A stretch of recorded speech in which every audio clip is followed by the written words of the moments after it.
আজিৰ পৰা কাৰ্যকৰী হোৱাকৈ যেহেতু আমাৰ ওচৰত বহুতো অভিযোগ আহিছে গুৱাহাটী মহানগৰ সমিতিৰ মুখ্য সচিব বিকাশ অসমক লৈ আজিৰ পৰা কাৰ্যকৰী হোৱালৈকে যেতিয়ালৈকে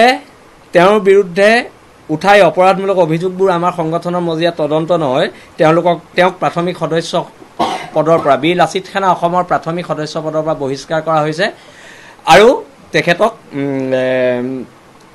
কামৰূপ মহানগৰৰ সকলো সমিতিৰ পৰা সকলো বিষয়বাবৰ পৰা তেখেতক অব্যাহতি প্ৰদান কৰা হৈছে এটো আমি স্পষ্ট কৰি জনাই দিছো আৰু যেতিয়ালৈকে তদন্ত হ'ব তদন্ত হোৱাৰ পিছত যিখিনি হয় সেখিনি আপোনালোকৰ সন্মুখত আমি জনাম আজিৰ পৰা কাৰ্যকৰী হোৱাকৈ যেহেতু আমাৰ ওচৰত বহুতো অভিযোগ আহিছে গুৱাহাটী মহানগৰ সমিতিৰ মুখ্য সচিব বিকাশ অসমক লৈ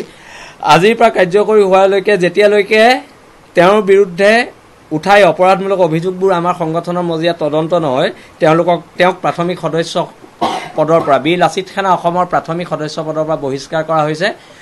আৰু তেখেতক কামৰূপ মহানগৰৰ সকলো সমিতিৰ পৰা সকলো বিষয়বাবৰ পৰা তেখেতক অব্যাহতি প্ৰদান কৰা হৈছে এটো আমি স্পষ্ট কৰি জনাই দিছো আৰু যেতিয়ালৈকে তদন্ত হ'ব তদন্ত হোৱাৰ পিছত যিখিনি হয় সেখিনি আপোনালোকৰ সন্মুখত আমি জনাম